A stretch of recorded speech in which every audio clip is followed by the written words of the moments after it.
y'all. Today I've got a quick side dish for you. It's called twice baked potato casserole. You need to get your 9x13 baking dish out, and you need to preheat your oven to 350. I went ahead and took 10, the recipe called for 10 russet potatoes, peeled, diced, and boiled. They're supposed to be about medium size, so these were a little bit larger than medium, so I just did 8. Okay, so once you get that done, you go ahead and drain them, put them in a bowl, and you're going to mix the following ingredients. 4 tablespoons of butter sliced. I've already got that here. Okay. Sour cream. And we need about 3/4 of a cup.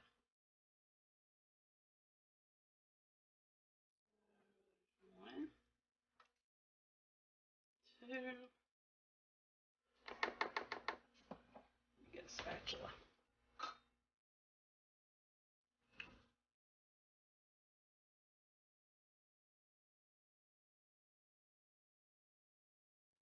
Need a 3rd one.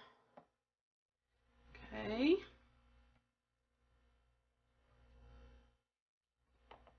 Ooh, this is messy.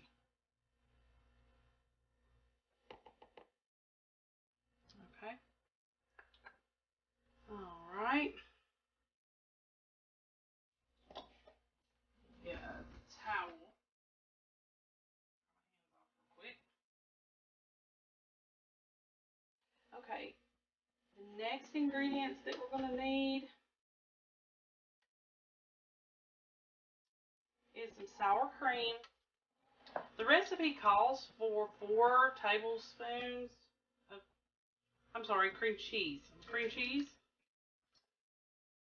That is approximately 2 ounces of cream cheese. So, I sure wasn't prepared, was I? Take about 2 ounces. And dump these in there.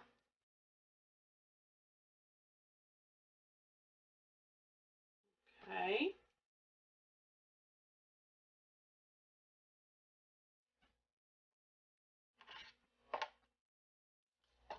No, I'm being so messy today. It's not even funny. And y'all know me, I do my bacon bits. So they want you to, the recipe calls for you to put the bacon bits some in here and reserve some for the top. I'll have to see if I've got some more in the cabinet. If not, I think it'll be fine. You're basically going to throw everything in here. The next thing is about 5 green onions sliced. And we're gonna be mashing this with the ingredients all together. Let me get the masher. 1 cup of cheese, and then I guess you will reserve the other because it actually called for 2. So got that in there, and it calls for, trying to look, 3/4 of a cup of milk. I am so not ready. Okay, 3/4 of a cup of milk, and if it ends up being too dry, you may have to add more. But you need to, if you do end up adding more, just that's something, little bits at a time. Don't go crazy. It also called for an odd ingredient, thyme, and it just said something about a 1/2 teaspoon. So I'm gonna eyeball it, throw it in there, and I want to say 1/2 teaspoon pepper and salt. And I think the first thing I'm going to do is kind of stir this together before I use my masher. This is kosher salt, by the way. Because what's going to happen is everything's going to clump to the masher. And it's going to be uneven. Well, let's hope this works. They were supposed to be boiled to fork tender. You could probably go just a little bit past that. Because I'm having a little bit of trouble getting them to mash. I can already tell.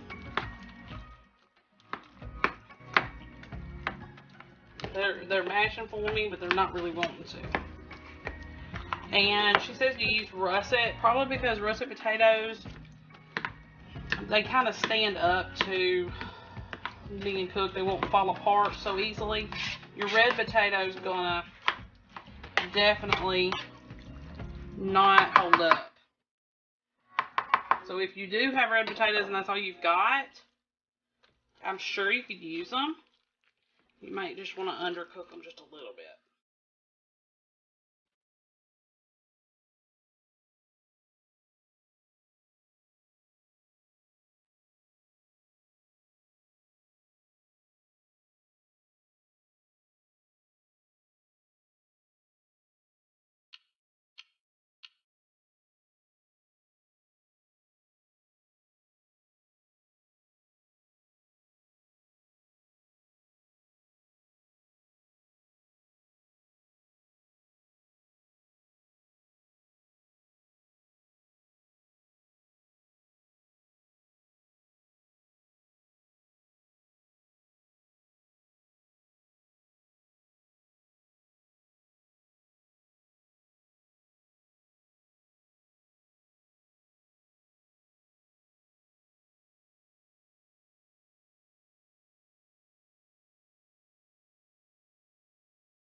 Now,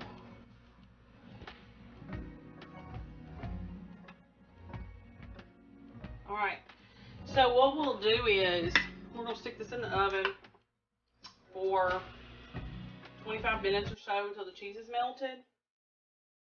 And then, because it doesn't say to add it to the top. And then when I take it out, I'm going to take it out and I'm going to add a little bit more bacon, a little bit more cheddar to the top. So that 1 cup of cheese plus the other, and stick it under the broiler. So I'll see you back here in about 25 minutes. Okay, y'all, I got it out of the oven. Now, for the final step, just take the rest of your bacon. Now, you were supposed to make a ½ pound, but y'all know that I always skip that. I just buy these real bacon pieces because I don't want to be cooking. I cook enough. I don't want to be doing all the extra cooking, so if I can try to, save a step, I will. All right, and then take your remaining cup of cheese, put on top. Now you're going to put this back under the broiler until it is melted on top, and then that's it. Ready to serve. I would let it rest for just a couple of minutes so it's not like scalding hot. You still want it to be hot, but not like so bad that it burns your mouth. That's it. Alright, I'll see you in the next video. Bye, y'all. Hey, y'all. This is the time of the year that I start experimenting with new recipes for the holidays. And we, you know, in case we want to change something up, something like that. So this year we're going to do macaroni and cheese. It's going to be one of the ones that we do. So we're going to try it out. And we figured you might want to come along and, you know, see what we're up to. This particular recipe is a Pinterest recipe for mac and cheese. It's called Mac and Cheese for a Crowd. It's from bottom left of the mitten.com. Never tried it before. I've never used evaporated milk, let me just say that, for my macaroni and cheese. So please don't come after me, but I've never used it before. So this will be the first time I use just regular old milk, but I usually do it in the oven or on the stovetop. So we're just going to try a few different ways, see which one we like. So let's get started. This is going to take place in a crock pot or a slow cooker.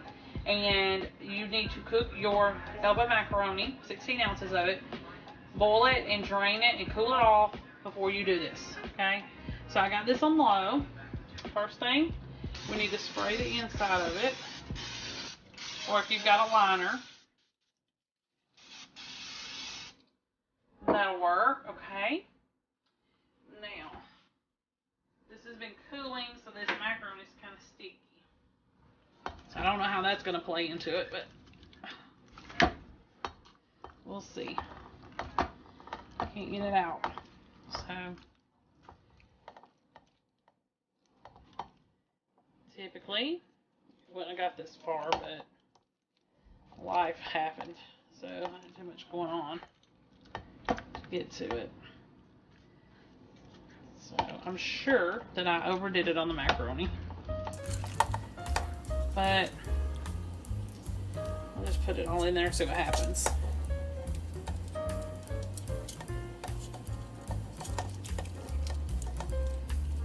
Okay, this is not going to be made with a roux. Some people have like a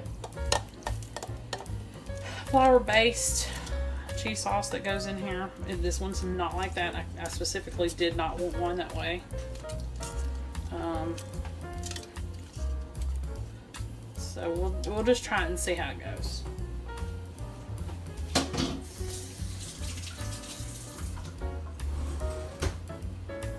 Okay. So, I'm supposed to take half of a large pack of Velveeta, which is 16 ounces. Cube it up and then put it on top of your macaroni.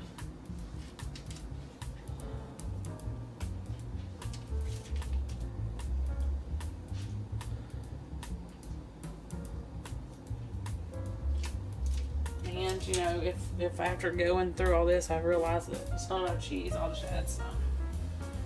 Okay. Now, shake your evaporated milk as a 12-ounce can, and then pour it over everything.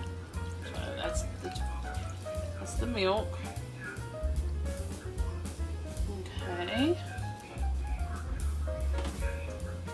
And I'm supposed to, let me get a bowl real quick. I'm supposed to add all the spices in the bowl, mix them together, and then pour over everything. So the first thing we're going to need is garlic powder. We need 1 teaspoon. We need a 1/4 teaspoon of onion powder. Which y'all know me, I want to put like a heaping, so I'm going to put a little extra. 1/8 of a teaspoon of, see if I can get it open, black pepper. Okay, and a teaspoon parsley. Now that kind of threw me because we don't put parsley in our macaroni, but the recipe called for it, so. Alright. Stir to combine and pour over the pasta. Okay. A little bit scared, but I'm gonna do it. Okay. Alright. So I'm going to cover this and I'm going to let it cook. And then I'll get back with you. See you in a few minutes. Okay, y'all, this is what it looks like. It's all done. It really didn't take long. It only took maybe an hour, hour and a half.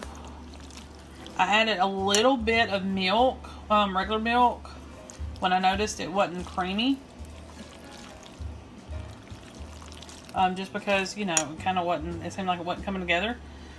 So it's okay. It tastes alright. I'm not sure that this is going to be the one that I use for Thanksgiving because it needs like a sharp cheddar flavor, and Velveeta is not it.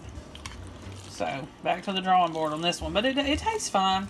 I'm going to serve it tonight with just some fried okra and some Brussels sprouts. We kind of do some meatless dinners every now and then, so this will be one of them.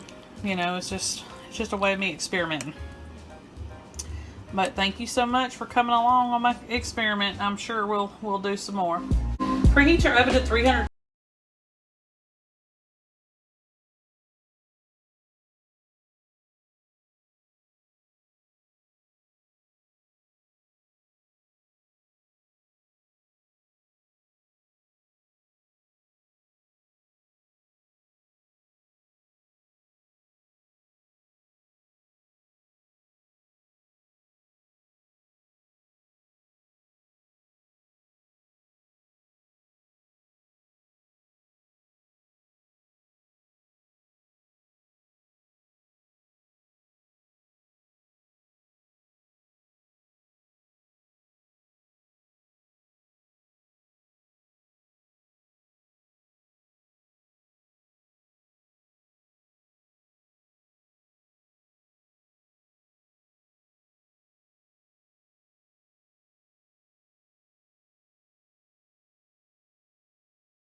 Okay, so we've got our squash in our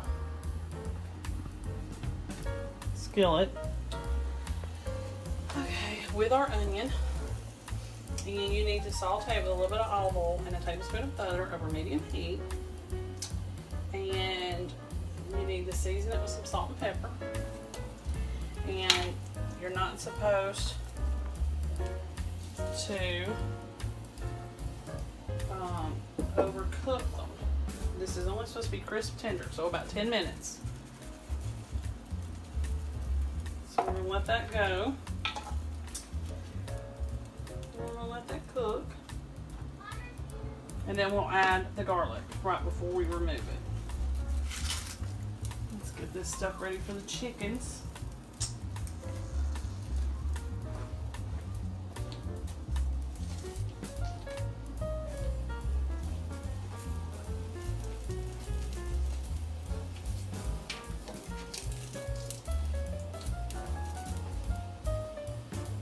I'm gonna put just a little bit more onion in there if I could Ooh, survive it.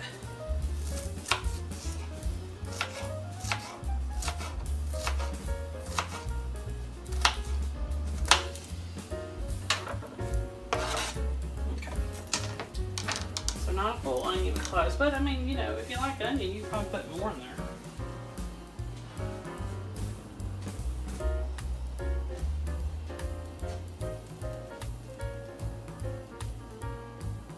Okay, so you need to add the garlic to the squash and onion. Okay. You can saute that for another minute. But what I'm going to go ahead and do is I'm going to remove this from the heat and put it in my bowl here. And do the rest of the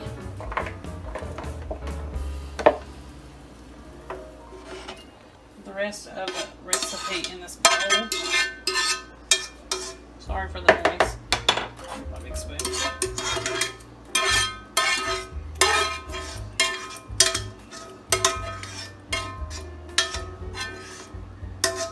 Okay. Alright. So the recipe calls for a cup of cheddar cheese and half a cup of parm. And we got to put both of those in here. Let's see. Remove from the heat and add the cheddar cheese, the Parmesan cheese, sour cream, and half of the crushed crackers. Okay, so that's what we're going to do. I didn't have that much Parmesan. I thought I had more. So all I've got is about 1/4 of a cup. So I'm just going to try to make up for it with the cheddar. So we need 1.5 cups of the cheddar. Pinch more just for good measure. And I always like to kind of stir this together first before we put anything else in there, just to make sure everything's good and coated. Put just a little bit more cheese because I may have had too many squash. Okay. And now we need to do 1/2 cup of sour cream. And I'm not ready, as always. So let me get that ready. And I'm going to do kind of a heaping thing of sour cream. I've never put sour cream in it before, so this will be fun to see what this tastes like.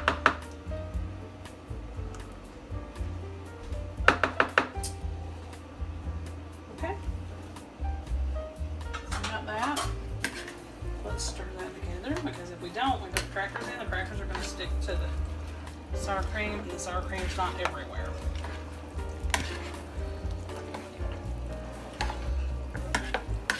Okay.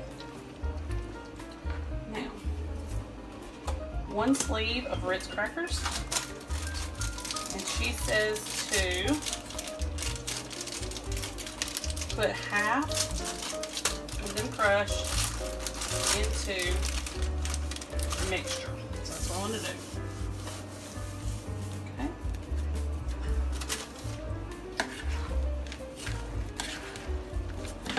Alright. Now, put a little bit more pepper in there. Now would be the time to do your seasoning. Do you think it needs more? Okay. Now,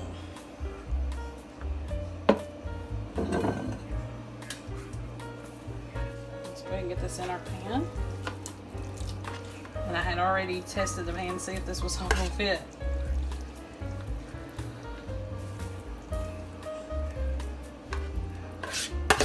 It already smells good, and I haven't even cooked it yet.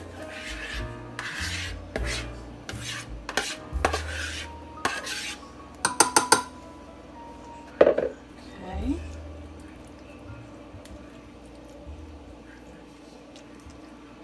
All right. Now, the next thing we need to do is take the other 2 tablespoons of butter and melt those. Mix those with the rest of the crushed crackers and put that on top.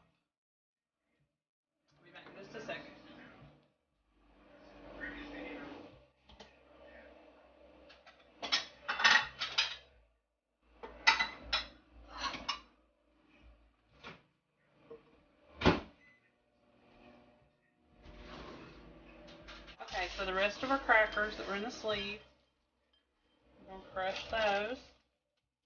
And 2 tablespoons of butter. Not sure how this is going to go. Usually I do not do this when I have to put butter and Ritz on top of something. But I'm gonna try to mine this time. Y'all know how I try to go my own way. Little bit of rebellion there. All right. Okay. So we're going to sprinkle this on top.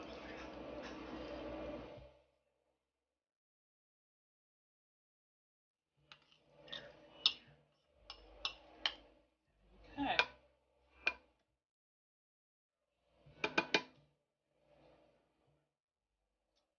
Okay. Now all you have to do is cover it and bake it for 20 minutes until it's hot and bubbly and the cheese is all melted. Should be perfect. Okay, so it's out of the oven. It looks delish. I'm sure it's going to be good because it smells fantastic. We may have a winner. See you next time. Hey y'all.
Now, our next little thing that we got to do is we got to add 2 tablespoons of all-purpose flour.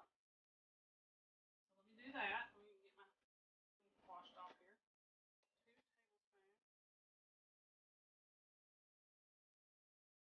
2 tablespoons. Flour. Okay.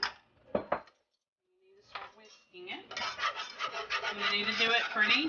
Don't just whisk and walk away. You need to stay right here with it. Okay.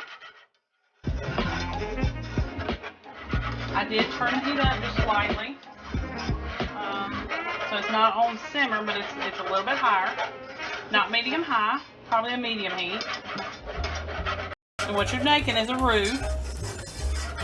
I may put just a tad bit more flour in there because it looks like it's just a little bit too wet.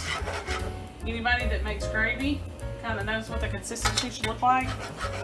So you need it kind of a sludgy, dry kind of thing.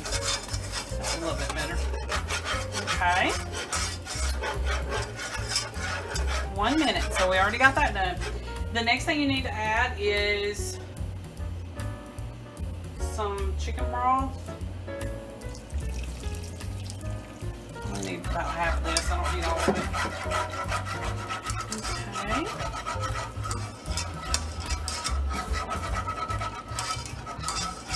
I probably poured in just a teeny bit too much.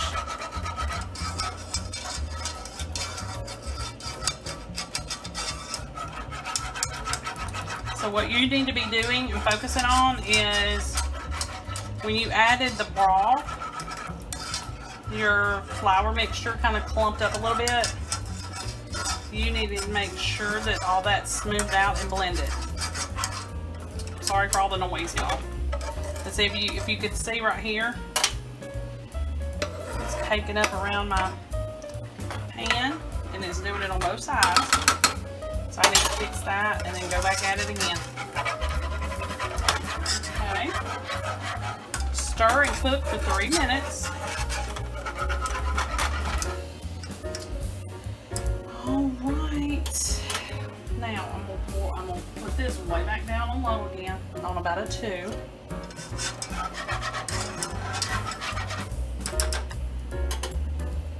Now, what you need to do next is you need to pour in your half and half or your whole milk.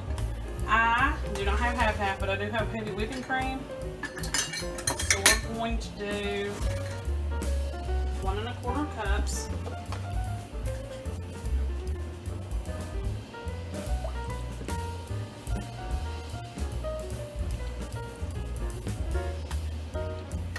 Okay. Now it's going to be a little bit rich, but it's what I had on hand, so should still work fine. Now, what you're waiting for this to do is thicken up. You're making like a chicken gravy.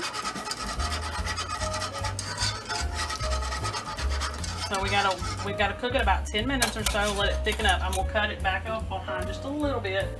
You don't want your milk or cream or whatever it is that you put in there to spoil. If it does, it's still edible, but you don't want it to. You don't want it to clabber. Okay, so while that is thickening up, we're waiting on that. I used a 3-pound can. I'm not sure what that is in ounces because it was 3 pounds something of green beans, and we put it in 9 by 13. And what you're going to do is you're going to sit here and wait for your sauce to thicken up. That's what we're waiting to happen. And we don't do anything else except for season the sauce, pour the sauce over the green beans, put the French fried onions on top. I did read where Holly, the author, said that the more onions on top of the better.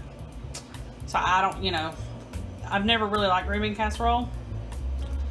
So, and I like actual mushroom soup. So I don't know how this is going to taste, but I will try to put a little bit more than what she calls for. She calls for a cup. And I bought 6 ounces. So we should be able to put a cup on there. Should be a little bit more than a cup. I can do that. So it'll be just a few more minutes and I'll show you the finished product.